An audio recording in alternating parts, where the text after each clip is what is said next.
Hello दोस्तों, शुरू करते हैं सीटेट के लिए साइकोलॉजी के 10 क्वेश्चन। सबसे पहला क्वेश्चन है, आनुवंशिकता और पर्यावरण की भूमिका के बारे में निम्नलिखित में से कौन सा कथन सत्य है। यानी कि आनुवंशिकता और पर्यावरण दोनों की भूमिका है बच्चे के अधिगम में और बच्चे के विकास में। तो इसमें से कौन सा कथन सत्य है। सीखने और प्रदर्शन करने की एक बच्चे की क्षमता जीनों द्वारा पूरी तरह से निर्धारित की जाती है, ये गलत है। यानी कि सीखने की बच्चे की जो क्षमता होती है, प्रदर्शन करने की जो क्षमता होती है बच्चे की, वो 100% जीनों द्वारा निर्धारित नहीं की जाती। दूसरा, अच्छी देखभाल और पौष्टिक आहार बच्चे के किसी भी जन्मजात विकार को दूर कर सकता है, ये बिल्कुल गलत है। पौष्टिक आहार ठीक है, स्वास्थ्य के लिए, सेहत के लिए अच्छा है, लेकिन ये नहीं है कि वो हर किसी विकार को दूर करेगा। पौष्टिक आहार ठीक है। पर्यावरण केवल बच्चे के भाषा विकास में महत्वपूर्ण भूमिका निभाता है, ये भी ठीक है। बच्चे के विकास में पर्यावरण भाषा विकास में महत्वपूर्ण भूमिका, यहाँ ये पर्यावरण बच्चे की भाषा विकास में महत्वपूर्ण भूमिका नहीं निभाता, बल्कि क्या है, बच्चे के जो भाषा विकास में जो महत्वपूर्ण भूमिका निभाता है वो बच्चे का जो क्या बोलते हैं उसको, जो बच्चे का माहौल होता है घर का, जो और कक्षा का जो मतलब एक तरीके से समावेशी जो कक्षा होती है, विभिन्न भाषाओं बोलने संपर्क में आने से, उनके साथ रहने से भाषा का विकास होता है। चौथा, विकास के कुछ पहलू आनुवंशिकता और कुछ अन्य पर्यावरण से अधिक प्रभावित होते हैं, ये बिल्कुल राइट आंसर इसका। यानी कि विकास के कुछ पहलू आनुवंशिकता और कुछ अन्य पर्यावरण से अधिक प्रभावित होते हैं। तो ऊपर जो पूछा है क्वेश्चन, आनुवंशिकता और पर्यावरण की भूमिका, तो इसमें क्या है, आनुवंशिकता और पर्यावरण की भूमिका जो है वो विकास के लिए है। और विकास में क्या होता है कि कुछ पहलुओं का, बच्चे के जो कुछ पहलू हैं, कुछ हिस्सा है उसका विकास जो आनुवंशिकता के कारण होता है, कुछ पहलू बच्चे के ऐसे हैं जिनका विकास पर्यावरण से अधिक प्रभावित होता है, जो पर्यावरण का जिनके विकास में महत्वपूर्ण भूमिका होती है। अगला क्वेश्चन देखते हैं, क्वेश्चन सेकंड है आपका, निम्नलिखित में से कौन सा कथन पियाजे के सिद्धांत के अनुसार कहा नहीं जा सकता। यानी कि पियाजे का जो सिद्धांत से अलग जो कथन है वो बताना है। तो बच्चे अपनी दुनिया के बारे में ज्ञान का निर्माण और उपयोग करते हैं, ये भी पियाजे के जो सिद्धांत है उनके अनुसार ये कथन ठीक है। तो दूसरा है, निरंतर अभ्यास से अधिगम होता है, ये पियाजे के जो सिद्धांत है उनसे ये कथन बिल्कुल सिद्धांतों से अलग है। निरंतर अभ्यास से अधिगम होता है, इस तरह की जो कथन है या कोई जो बात है वो पियाजे के किसी भी सिद्धांत में नहीं की गई है। अच्छा, तीसरा है, बच्चे अपने पर्यावरण पर क्रिया करते हैं, ये भी पियाजे के द्वारा की गई है, ये बात भी पियाजे के सिद्धांत बताई गई है। विकास गुणात्मक चरणों में होता है, ये भी पियाजे द्वारा ये बात भी बताई गई है कि विकास गुणात्मक चरणों में होता है। तो राइट आंसर है, निरंतर अभ्यास से अधिगम होता है, ये पियाजे के सिद्धांत में नहीं बताया गया है ये कथन। अगला है तीसरा, निम्नलिखित में से कौन सी पूर्व संक्रियात्मक विचार की एक सीमा नहीं है। यानी कि यहाँ पे एक सीमा यानी एक कमी बतानी है कि नेगेटिव इफेक्ट होते हैं, पॉजिटिव इफेक्ट होते हैं। यहाँ पे नेगेटिव इफेक्ट बताना है कि पूर्व संक्रियात्मक विचार की जो नेगेटिव इफेक्ट जो नहीं है, ठीक है। तो नेगेटिव इफेक्ट यहाँ पे एक है, एक नहीं है, बाकी 3 नेगेटिव इफेक्ट हैं। तो कौन कौन से वो, पहला है एम मान्यता यानी ईगोसेंट्रिज्म, दूसरा है अनुक्रमणिता और तीसरा है ध्यान केंद्रित करने की प्रवृत्ति। यानी कि तीनों ही सीमाओं के हेडिंग्स हैं। और जबकि प्रतीकात्मक विचार का जो विकास होता है, ये संक्रियात्मक विचार की, जो पूर्व संक्रियात्मक विचार की एक सीमा नहीं है, ठीक है। प्रतीकात्मक जो विचार का विकास होता है, ये जो विकास होता है ये पूर्व संक्रियात्मक अवस्था में होता है, प्रतीकात्मक विचार का विकास। खालिस्तान के अलावा निम्नलिखित कारणों से खेल युवा बच्चों के विकास में एक महत्वपूर्ण भूमिका निभाता है। यानी कि नीचे 4 ऑप्शन दिए गए हैं, उनमें से 3 सही हैं। एक जो कथन है वो भूमिका खेल में नहीं निभाता, क्या महत्वपूर्ण भूमिका निभाता है।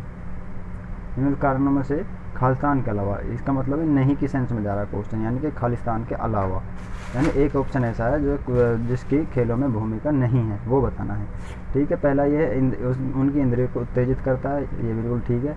यह समय बिताने का एक सुखद तरीका, यानी कि बच्चों जो खेल खिलाए जाते हैं बच्चों के लिए जो औपचारिक तरीके से, उसका मकसद, उसका उद्देश्य ये नहीं होता कि बच्चे का टाइम जो है एक अच्छे तरीके से, सुखद तरीके से बच्चे का टाइम वहाँ पे बीतता है, बल्कि वहाँ पे बच्चे को मेहनत करनी पड़ती है, एक्टिव रहना पड़ता है।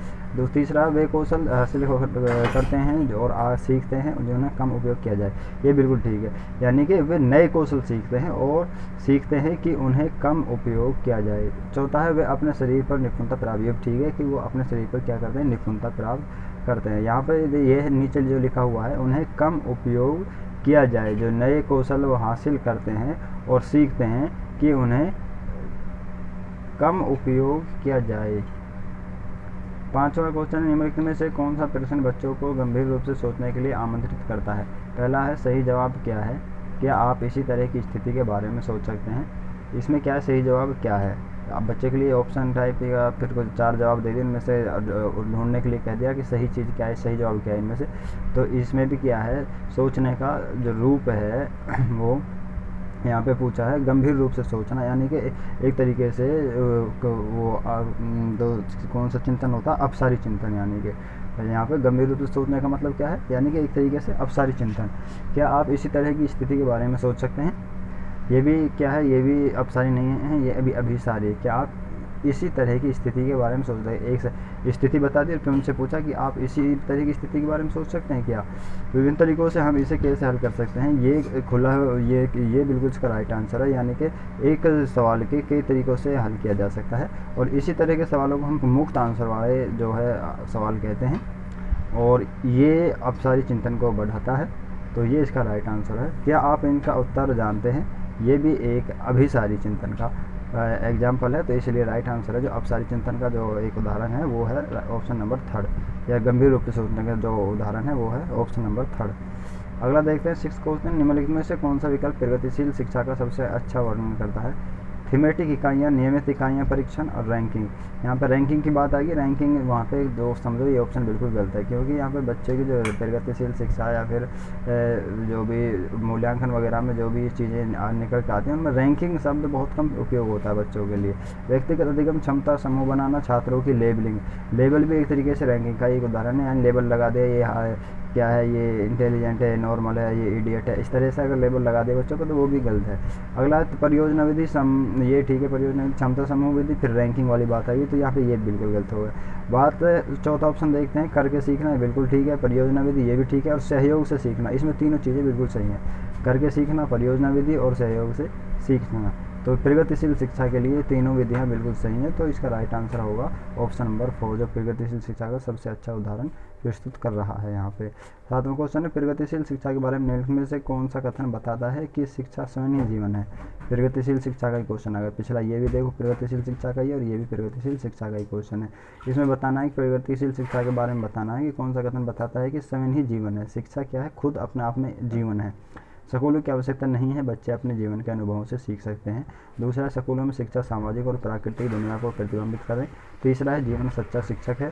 चौथा है, स्कूल शिक्षा को यथासंभव लंबे समय तक जारी रखना चाहिए। राइट आंसर इसका स्कूलों में शिक्षा सामाजिक और प्राकृतिक दुनिया को प्रतिबिंबित करे, यही इसका सब मतलब है, शिक्षा स्वयं ही जीवन है। तो आगे से आपको कहीं भी लिखा हुआ मिल जाए कि शिक्षा स्वयं ही जीवन है, यानी शिक्षा ही जीवन है, तो उसका मतलब आप समझ लेना कि स्कूलों में शिक्षा सामाजिक और प्राकृतिक दुनिया को प्रतिबिंबित करे। प्राकृतिक और सामाजिक दोनों चीज़ें आ गई, उनको स्कूलों में प्रतिबिंबित करे शिक्षा, इसी का मतलब शिक्षा स्वयं ही जीवन है। कोलबर के सिद्धांत के योगदान के रूप में निम्नलिखित में से किसे माना जा सकता है? कोलबर के सिद्धांत के योगदान के रूप में निम्नलिखित में से किसे माना जा सकता है? यानी कि जो कोलबर ने जो सिद्धांत दिया है उसके एवज में, उसके बदले में निम्नलिखित कौन से को माना जा सकता है? इस सिद्धांत में विस्तृत परीक्षण प्रक्रियाएं हैं। यह नैतिक तर्क और कार्रवाई के बीच एक स्पष्ट संबंध स्थापित करता है। उनका विश्वास है कि बच्चे नैतिक दार्शनिक हैं। उनके सिद्धांत ने संज्ञानात्मक परिपक्वता और नैतिक परिपक्वता के बीच एक सहयोग का समर्थन किया है। तो इसमें जो राइट आंसर है वो है ऑप्शन नंबर 4, यानी कि जो कोलबर का जो सिद्धांत है, नैतिक जो सिद्धांत है, उसमें उन्होंने क्या किया, संज्ञानात्मक परिपक्वता, एक तो बच्चा का जो इंटरनल होता है संज्ञानात्मक परिपक्वता जो मैच्योरिटी होती है, और नैतिक परिपक्वता और के साथ बीच एक सहयोग का समर्थन किया है अपने सिद्धांत में। तो कोलबर ने एक क्या है, एक सहयोग का समर्थन किया है दो चीज़ों में। तो दो चीज़ कौन कौन सी है? संज्ञानात्मक परिपक्वता और नैतिक परिपक्वता, यानी कि संज्ञानात्मक और नैतिक परिपक्वता के बीच सहयोग का समर्थन उन्होंने किया है अपने सिद्धांत में। 9वां क्वेश्चन, निकटवर्ती विकास का क्षेत्र संदर्भ, यानी कि ZPD जो होता है निकटवर्ती विकास का क्षेत्र, ये किसको संदर्भित करता है? यानी इसके बारे में एक खुल के कौन सा ऑप्शन बता रहा है जो सही है?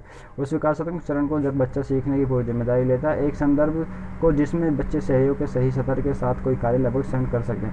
तो ZPD क्या होता है, एक संदर्भ को जिसमें बच्चे सहयोग के सही स्तर के साथ कोई कार्य लगभग स्वयं कर सकते हैं, यानी बच्चे थोड़ी हेल्प की ज़रूरत होती है, वो सहयोग मिलने के बाद वो उस काम को खुद कर सकते हैं थोड़ा सा, अगर उनके लिए सहयोग दे दिया जाए। तो इसका राइट आंसर है ZPD बिल्कुल। तीसरा है, उस सीखने के बिंदु को जब सहयोग वापस लिया जा सकता है, ये भी नहीं है। उस चरण को जब अधिकतम विकास संभव हो, ये भी नहीं, यानी कि एक वो चरण है जहाँ पर ज़्यादा से ज़्यादा विकास संभव हो सके, संभावना है वहाँ पर अधिक से अधिक विकास होने की, तो ये भी ZPD नहीं है। ZPD क्या है, किसी की सहायता से स्वयं बच्चा करके सीख सकते हैं, ठीक है।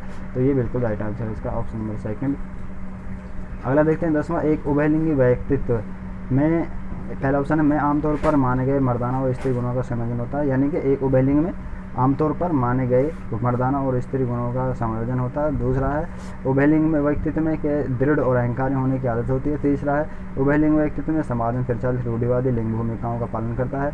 चौथा है, उभयलिंग वाला व्यक्ति जो है स्त्री लक्षणों वाले पुरुषों को संदर्भित करता है। तो उभयलिंग शब्द ध्यान रखना, उभयलिंग जहाँ पर भी आ जाए वहाँ पे क्या होता है, आमतौर पर मर्दाना और स्त्री यानी पुरुष और स्त्री दोनों गुणों का समायोजन होता है, ये बात बिल्कुल ध्यान रखनी है। उभयलिंगी जहाँ पे भी आ जाए, उभयलिंगी व्यक्तित्व में आदमी का और जो है स्त्री का, यानी मर्दों का और स्त्री का दोनों के गुणों का वहाँ पे समायोजन होता है। उभयलिंगी शब्द ध्यान रखना, उभयलिंगी व्यक्तित्व में